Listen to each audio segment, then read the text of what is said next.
Hello and welcome to the 20th episode of the Rangers Gameplan podcast, where we discuss the past roughly 2 weeks that have been the New York Rangers, and they certainly have, they've certainly played hockey in that 2 week period.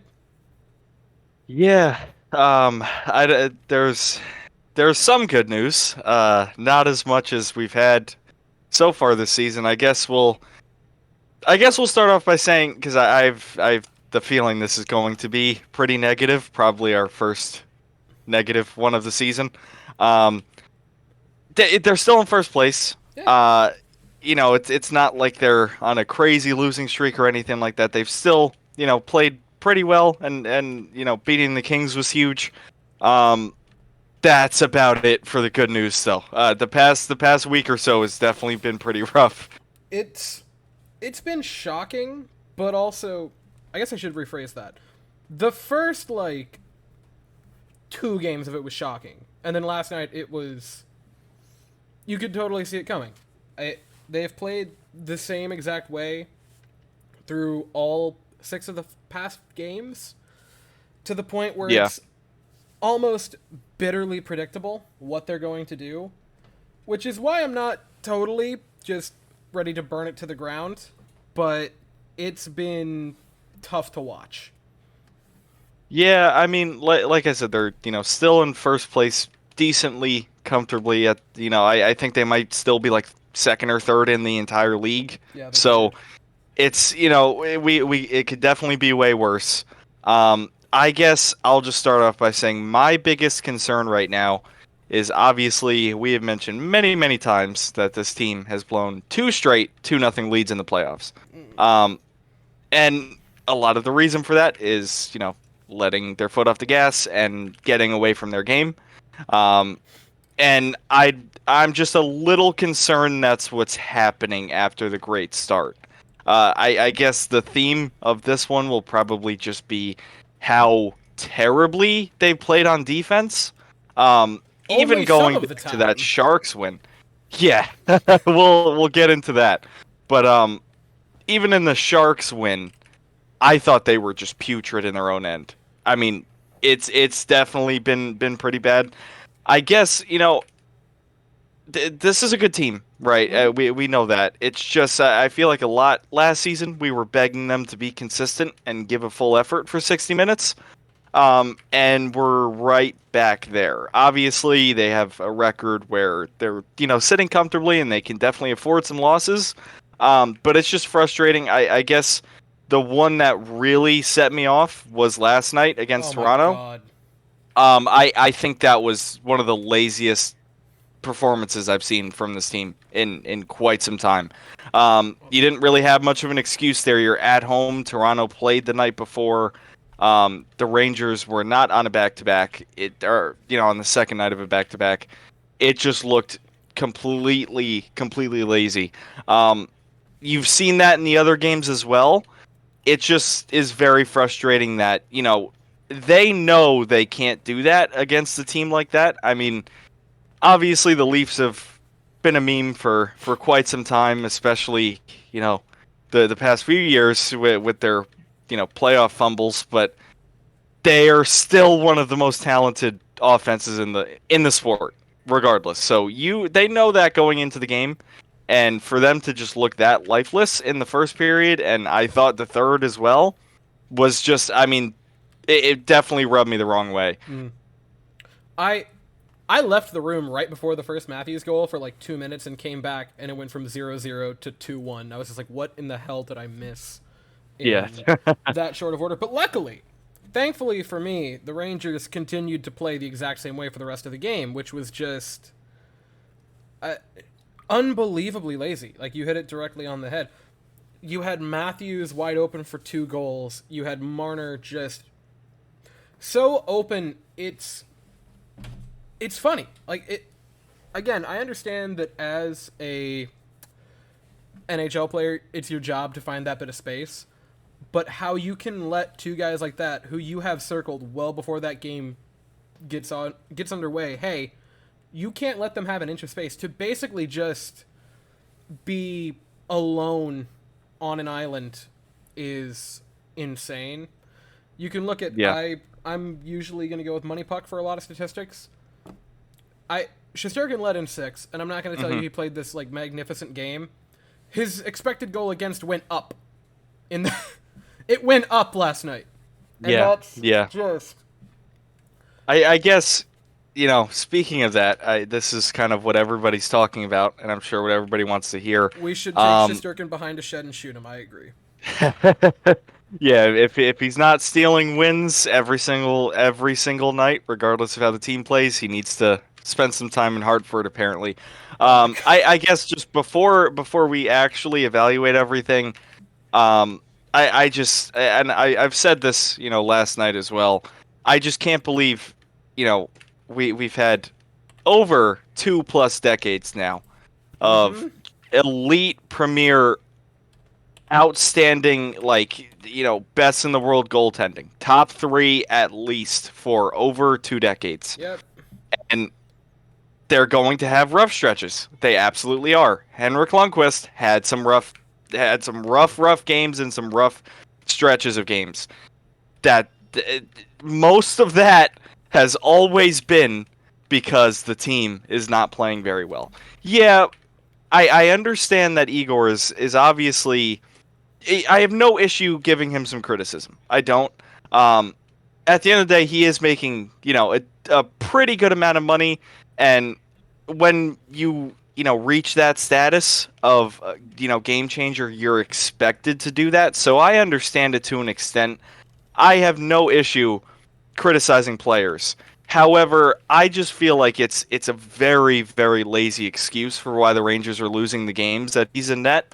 The Washington game was terrible from everybody. They got shut out in that one. Last night was, I think, just the worst of them all. Easy. And yeah, he's definitely not on his game. I don't want to sit here and act like, all of the goals, he definitely wants quite a few of them back, is what I'm trying to say. Yeah. If he's 100% on his game, he probably saves 90% of those. But he's not, and he should not be expected to carry the team every single night, because at the end of the day, that's what he's done for the past 2 years. He has carried the team since he put the Rangers jersey on. So I just don't, let's say I felt like the Rangers played a pretty tough game defensively, and it just seemed like he was letting in squeakers. Yeah, I would be sitting on here criticizing him quite a bit. I just don't think that's the case. Yeah, maybe there was a couple last night that he would want back, but just at least 4 of those goals were purely being lazy against a team that is going to make you pay for it 100%. So it's a matter of, yeah, there are some goals that he would like back. I can't think of any of them offhand from last night that I'm like, oh yeah, you've got to have that. There were a couple like that in the Washington game where you're just like, yeah, you've got to make that stop, and you can see how he misread it.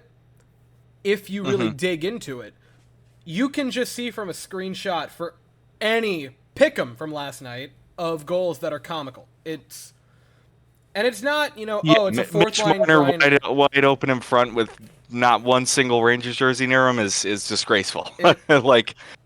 It's to that point, and it's not just fans like us saying, "Oh, they play lazy when Shesterkin's in net." We have the data to back it up, which is honestly vindicating that there's blindingly obvious numbers that I'm probably going to bring up in a minute that are saying, yeah, they play very differently with Igor Shesterkin in net than when they play with Jonathan Quick in net.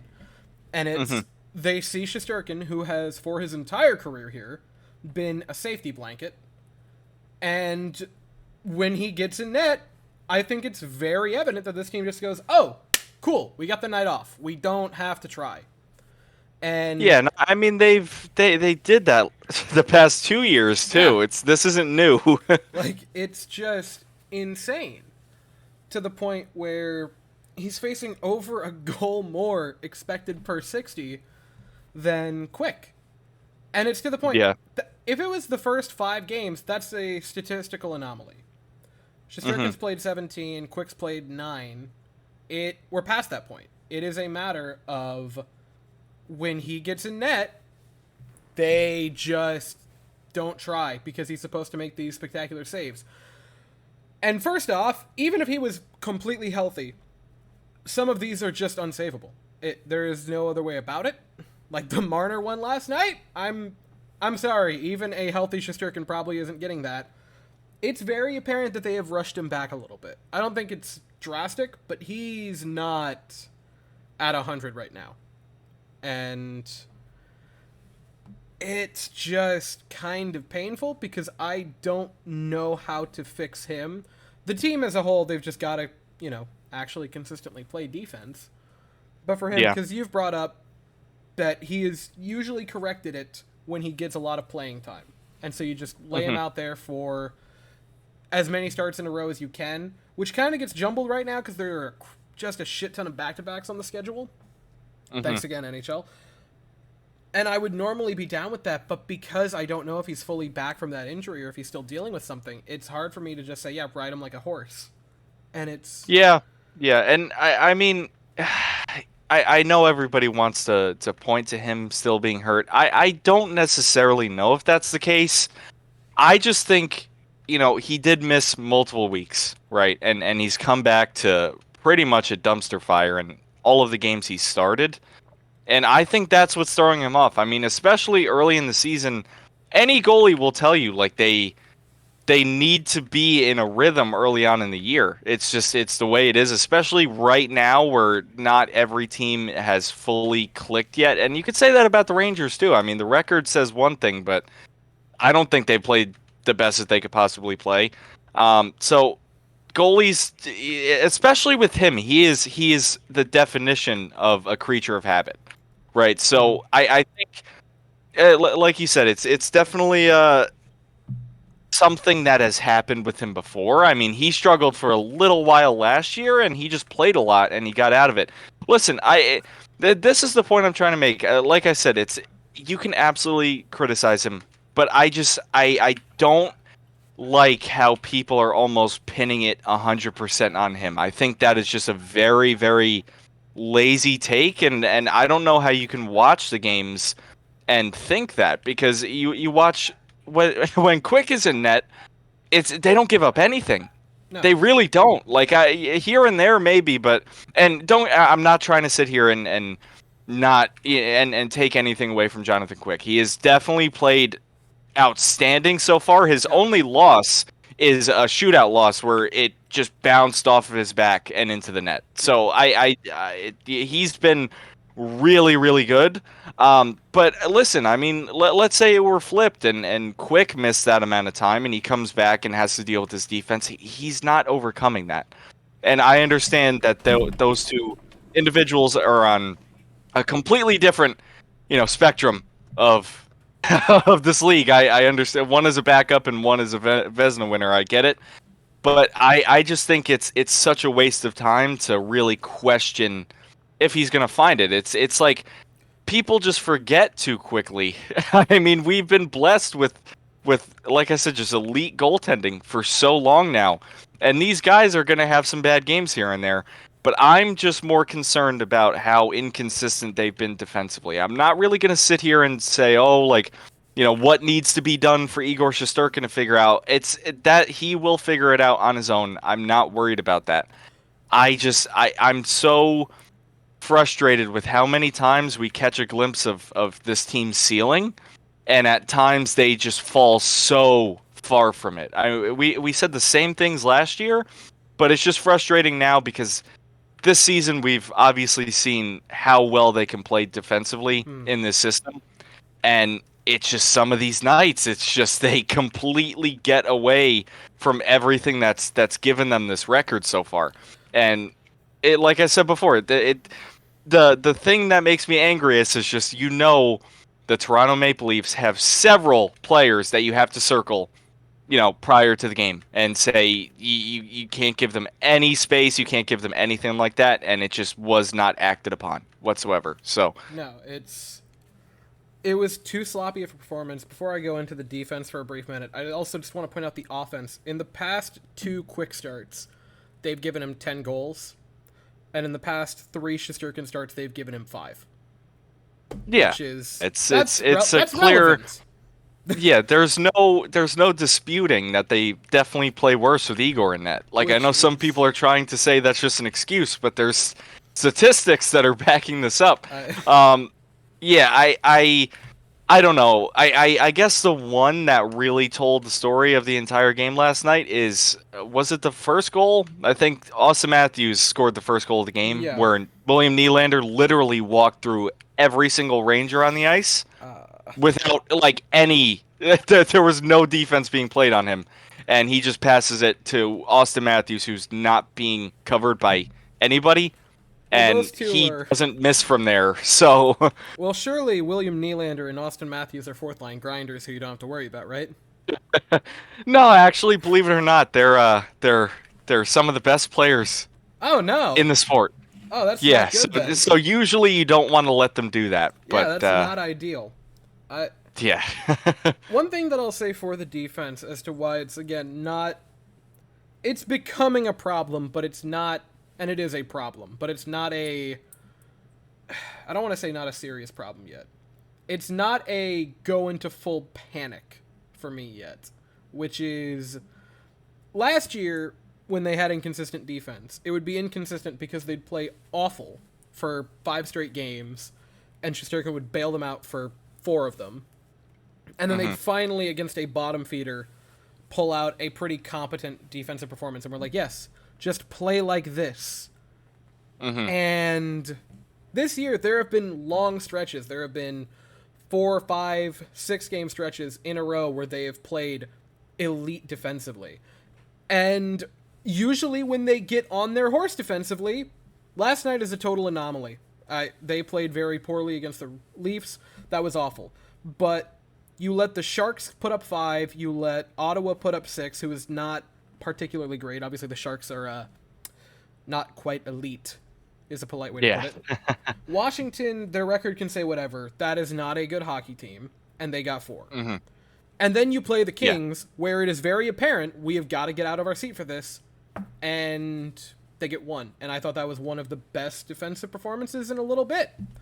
And so it's clearly within them to do it. They're not just pulling it out against, when they're getting a layup. If they had had that incredible defensive performance against, like, the Sharks, and then the next 5 were awful, we're having a little bit of a different conversation. They can do it against good teams. It's within them. They just, for some reason, right now, don't want to do it. And I think a fun debate can be, is that better or worse that for some reason they're just picking and choosing when they lock down defensively? On a positive, at least it's not like last year where the defense and the offense both would half-ass it at the same time and try when they want to. Yeah. The offense has consistently been fantastic, aside from Charlie Lindgren just massacring us, which might honestly just be, that might be payment for me clowning on him a lot. So, Yeah. that was in the script from the second that happened. So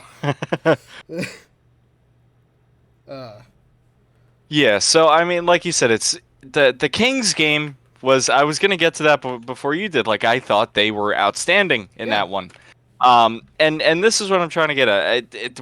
Like I said before, we could be in a much worse position right now as a team. I mean, I don't want to sit here and act like the sky is falling for a team that has had a great start up until the past week or so. It's just definitely concerning that all of last season, me and you were begging them to try on here, and like I said before, this is a team that has shown they have taken their foot off the gas more than once in big situations. So you're kind of just expecting that to change, and obviously we are very, very far away from games that actually truly matter. But it's just the bad taste in our mouths from the past 2 playoff series hasn't completely gone away, no matter how good the start is. And then when you just aren't consistent, which was our biggest complaint, it is concerning regardless. But I just like I said before, I don't want to sit here and blame Igor Shesterkin. I really don't. I understand he's definitely due for some criticism, but that's just so far from anywhere near our biggest problems right now. I guarantee you, in probably 2 weeks max, he will be perfectly fine again. And not only that, it's not like he hasn't had outstanding performances this year. I thought he was great against Nashville. Um, there was, definitely quite a few games where, yeah, he might have let up, 3 or 4, but he definitely had maybe 8 or 9 grade A saves. Mhm. It's not like he's just been a liability or anything like that this year. He's definitely shown that he's still one of the best in the league. It's just at this current moment in time, they just have to stop overlooking some opponents, and I guess that couldn't have really been the case against the Leafs. But I mean, against the Sharks, they go up by 3, and they just completely stop trying. And as bad as the Sharks have been this year, they have played pretty well recently. I mean, they Yeah. beat the Devils. They came back by like 3 against the Islanders. They've played pretty well as of late. And at the end of the day, that if you look at that roster, they do have players that will score if you let them. Mhm. And in that game, I was just watching the third period. I was like, oh my god, like they. Not that I was ever super scared of the Rangers losing to them, but I feel like all 5 goals the Sharks scored in that one were just complete defensive miscues. And obviously they won, so it's not talked about as much. I haven't been happy with how they played defensively for quite some time. And I mean, they've, been winning games obviously, but I feel like a little bit earlier in the season they were winning games because they were playing as close to perfect as you could Mhm. get. And I'm not asking for that every single game of the season. But it's just definitely frustrating when, yeah, I mean, you get, completely blown off your own ice in the first period last night, and you don't even look like you showed up against the Capitals, and the Senators were a team that were mightily struggling going into that game. It's just those types of things you just can't really make excuses for whatsoever. And I think they've, still taken too many penalties. They've simmered down on it slightly. I think it was like 2 weeks ago they literally had like 18 in 4 games. So I don't think it's as bad as that anymore. But I just think the penalties they are taking are, in pivotal moments, and they're very preventable. Obviously, there's some bad calls sprinkled in there, but when you take this many penalties, you don't really get to complain about the refs. Like, Yeah, that's not where we're at. Complaining about the refs or anything. It's gotten a bit better, but it's still an issue. They still had 3 power plays for the Leafs last night.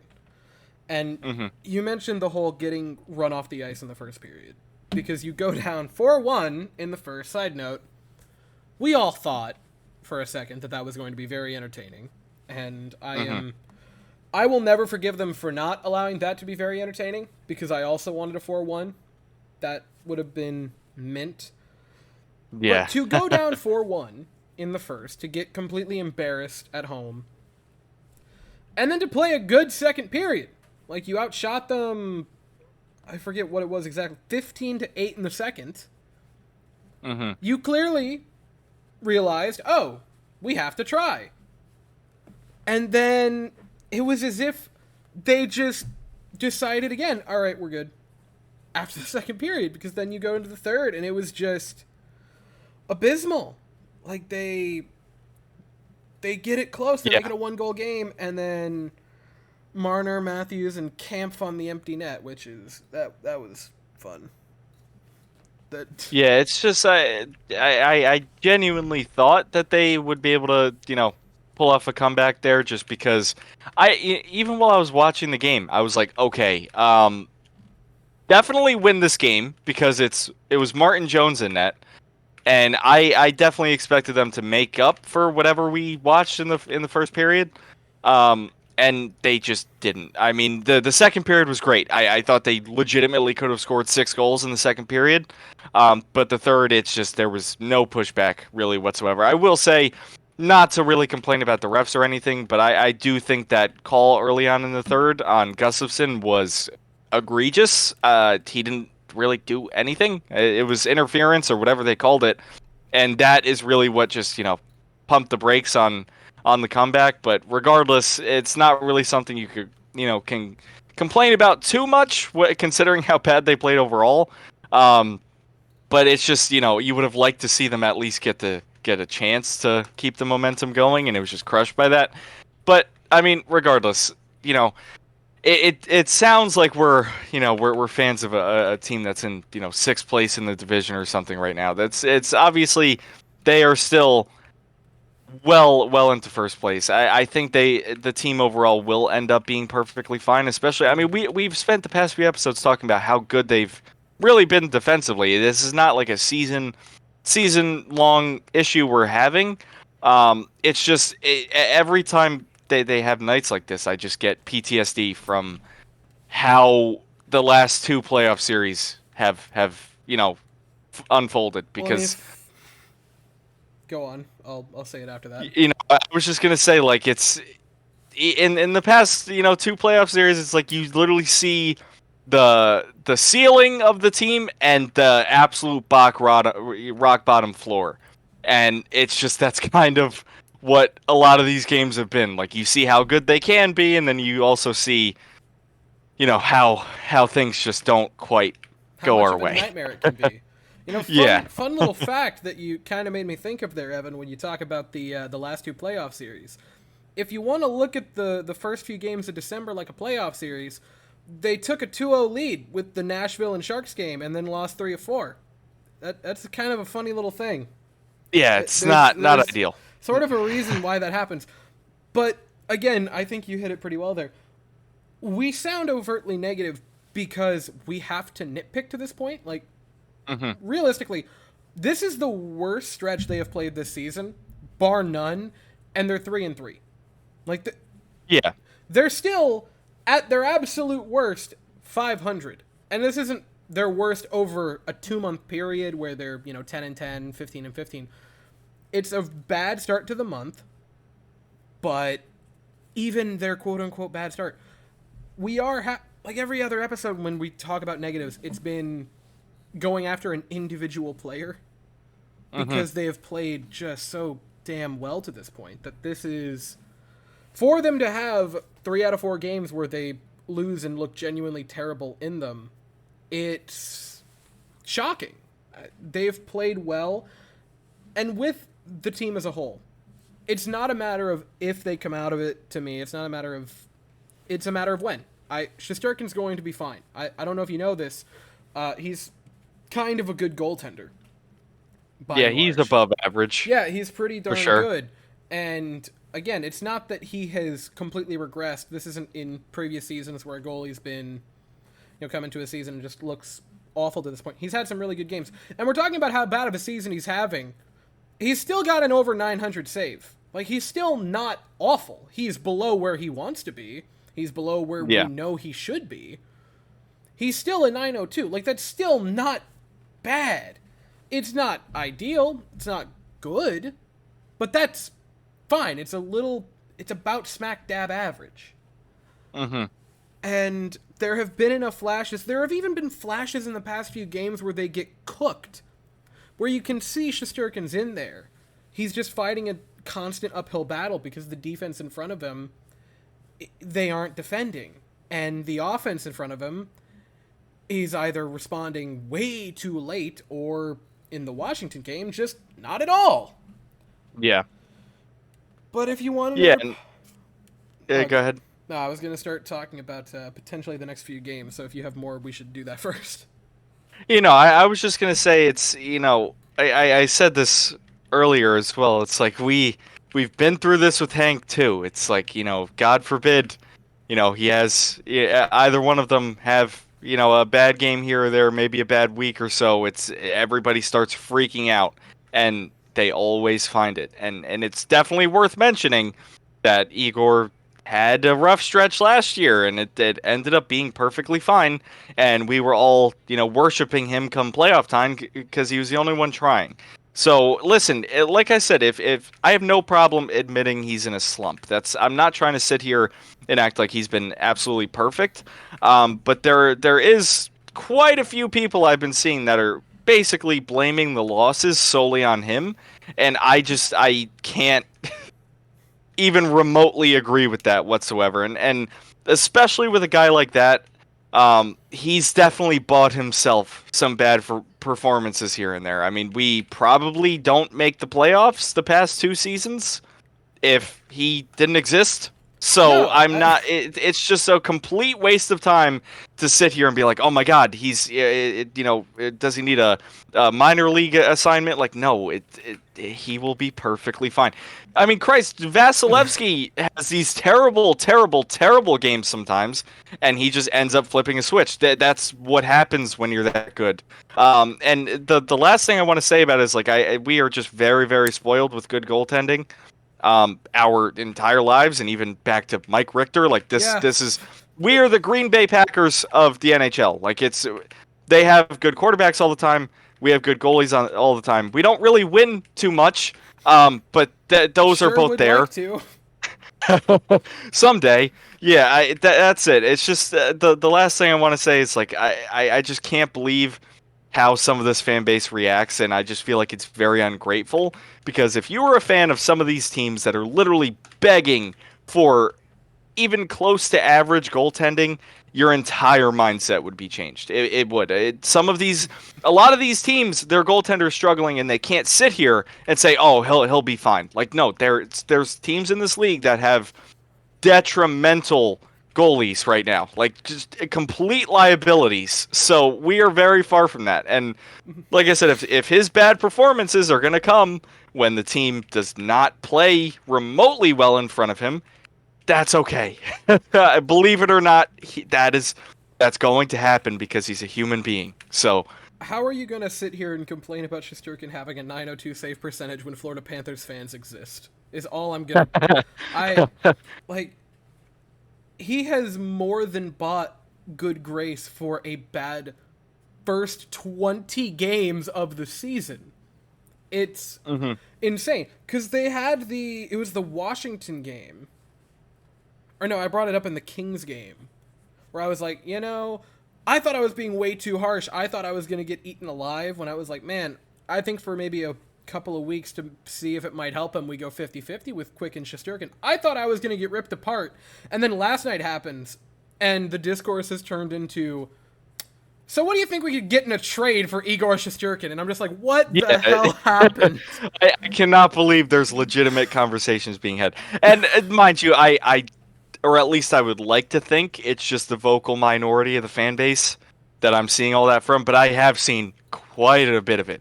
So it's absurd. Like, he is going to be fine. It happened in the 2021 season, so his actual rookie season. It happened in the Vesna season. It happened last year. He starts a little bit slow, takes him a little bit to find that groove. But when he finds it, you're not going to lose. Like, he's going to get it. Yeah.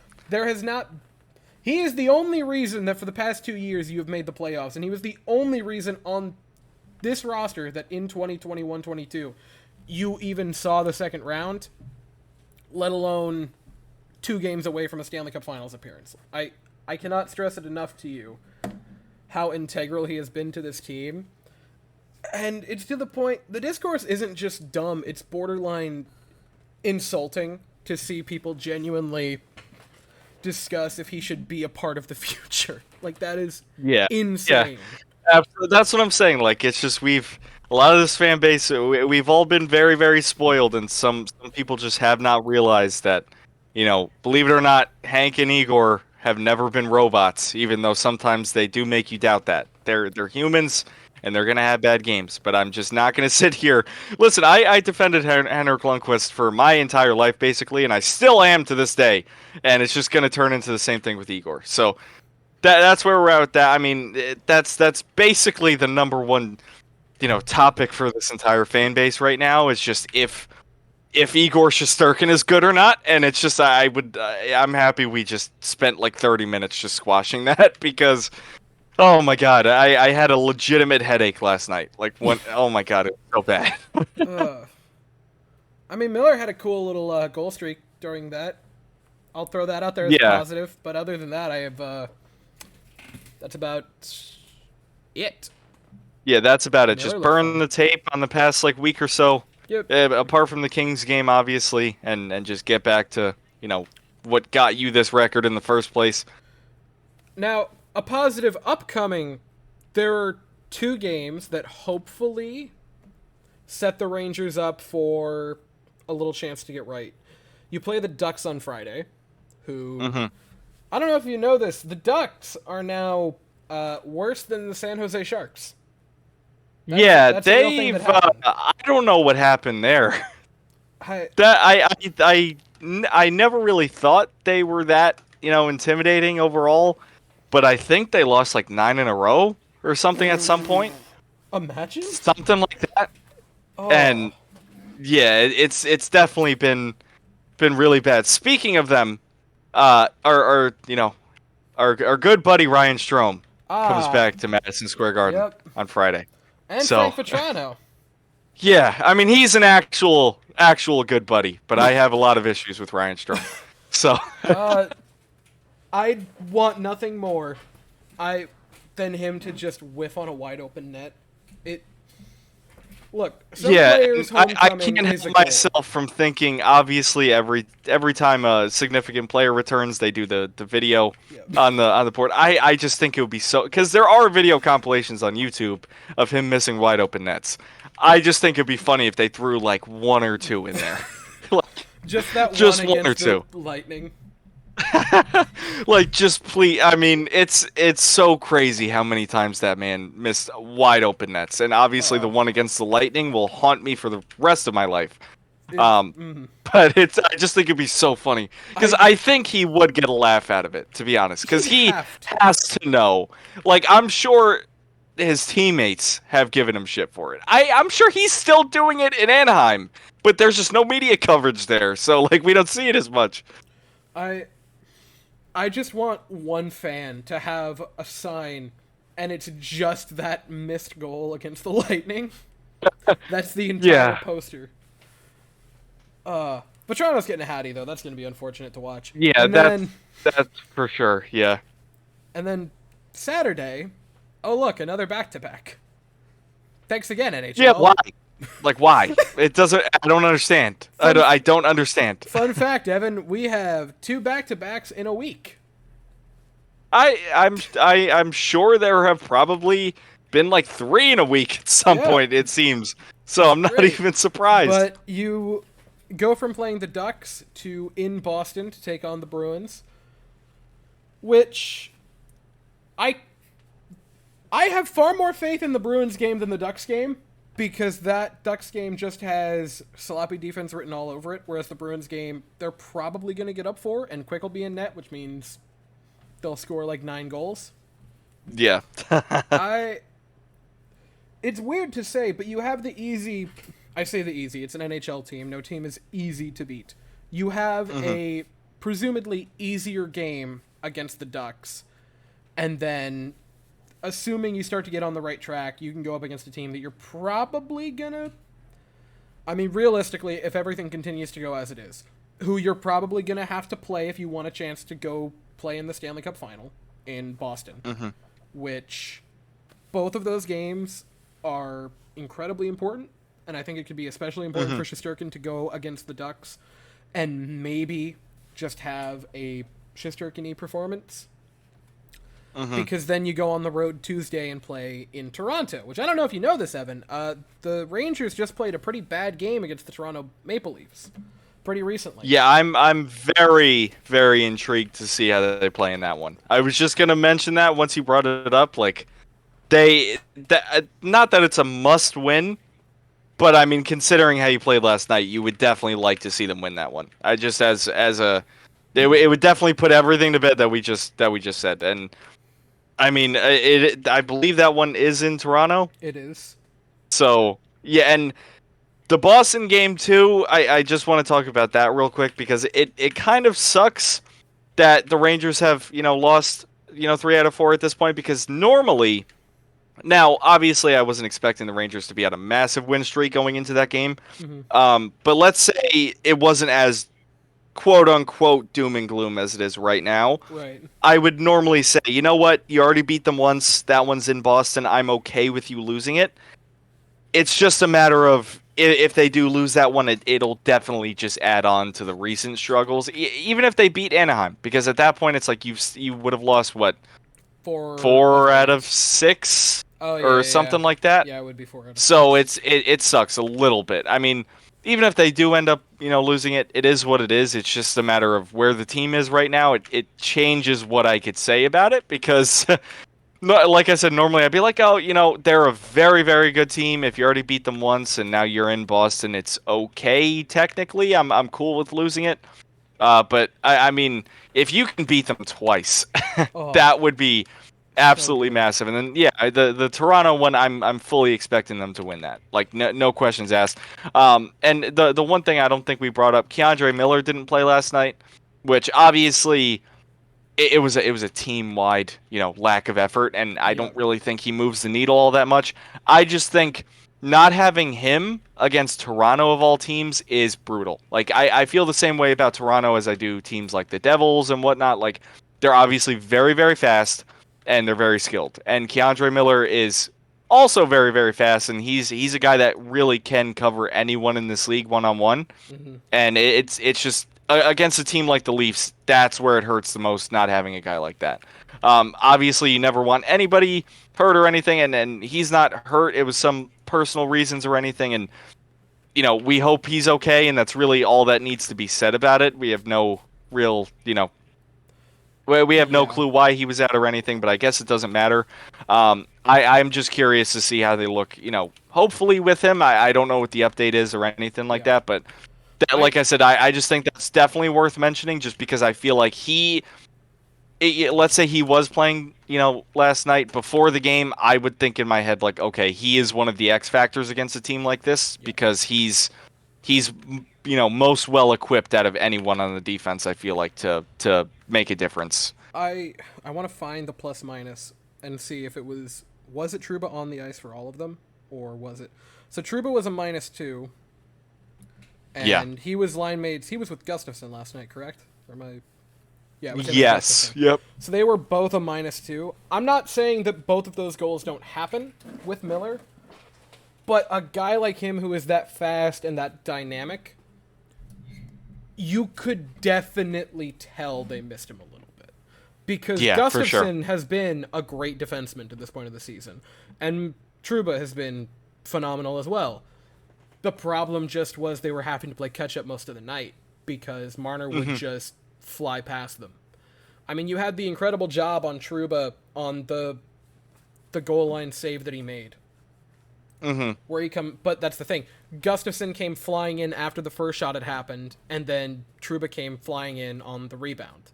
They both had to come following the initial play, and that was a game where Toronto just it felt like flew past everyone. I think you mentioned on the first Matthews goal where Nylander just walked the entire team. I'm Yeah. not going Yeah. to tell you definitively, oh, that doesn't happen with Miller there. I am saying the chance greatly decreases. And I've been a big Miller Yeah. fanboy basically since his debut. I was pounding the table for him back in his rookie year, but they've looked really good. This was easily their worst defensive performance, and the common denominator is Miller was not there. So I will use this for propaganda, and the t-shirts are being printed tomorrow. Just be ready for that. Yeah. Yeah. I mean, now here's the thing: if they played like that without Miller against, let's say he didn't play against the Capitals or something, we're probably not having this conversation. No. The only reason I'm bringing this up is because I just feel like obviously Adam Fox is generational, but I just think Miller's skill set is what gives a lot of fast teams fits, especially guys like Matthews and Marner and whatnot. Believe it or not, I actually feel like Keandre Miller is the best matchup for guys like that, just based on his skill set. So it is what it is. Like I said, I'm hoping he's okay and he gets right back to it. I don't know what the personal reasons were, but I don't think it's expected to be a long absence or anything, just based on what we've heard so far, the very little we've heard so far.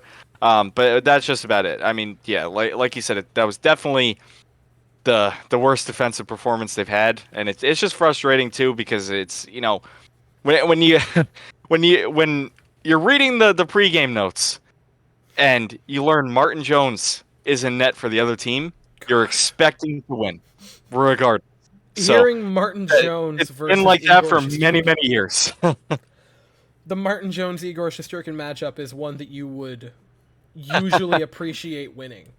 Yeah, Pretty normally. I'm just gonna throw that out there. yeah, but yeah. I mean, it's definitely been frustrating, but I mean, at the end of the day, every team faces adversity in the regular season, apart from the Bruins last year, for Christ's sake. And I would, this is also worth mentioning, and I'm not trying to say this to cope. I would really prefer the Rangers not to win the President's Trophy Yeah. because I just have no faith in them overcoming that curse at all.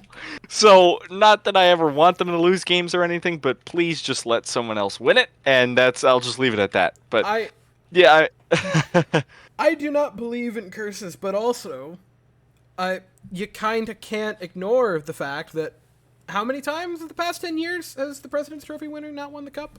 Like all of them? I think Chicago did it, and that might have been it. Like it doesn't really happen. I mean, the Bruins last year were the greatest team to ever exist, and they lasted 7 games. I would simply appreciate giving it to Vegas so that they can have it and hang that. Yeah, they're banner up. perfect because they already won it. So Yeah. How's that feel, Montreal? In 6 years. Look, all I'm saying, Peter Laviolette is playing chess instead of checkers by losing some of these games to make sure that we don't have to deal with that horrid. yeah, curse. we're wondering why they look so lazy, but he just told them, "Listen, we're too far into first, so we gotta start losing a little bit." Truly generational coach. I I think I'm good. I think I've said my piece for the past 6 games. Hopefully, when we get back, it's a much more positive note, and we're talking about how they put up 9 against Boston and 8 Toronto alive. Yeah, yeah. But Yeah, I'm just about good too. I was saying, I'm at least thankful that if you're gonna pick a time to have rough stretches and adversity and whatnot, it would be around this time. So this is still a very, very good team.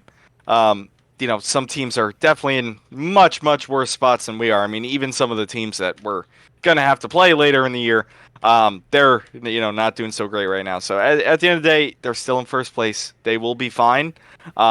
There's just definitely concerns that needed to be addressed, and I'm sure that they will.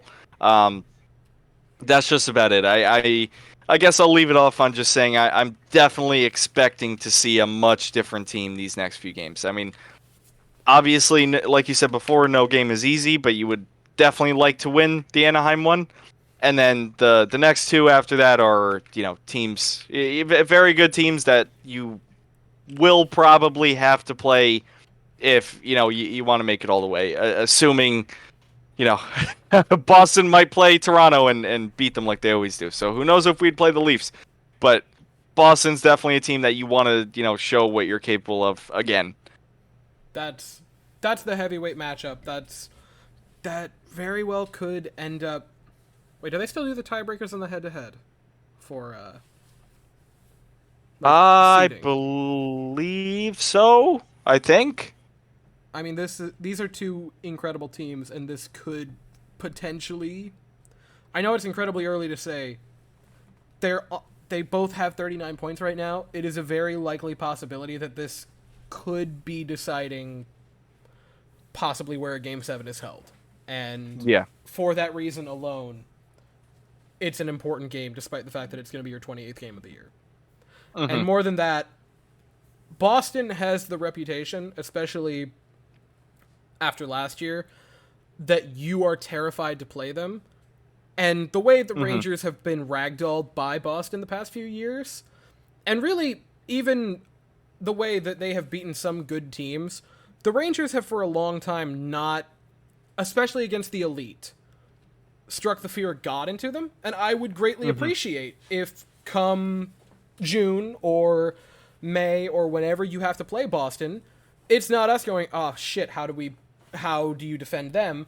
I would greatly like if Boston had to go, oh no, they're coming to us. I would like for once to be the one the team is afraid of instead of, Yeah.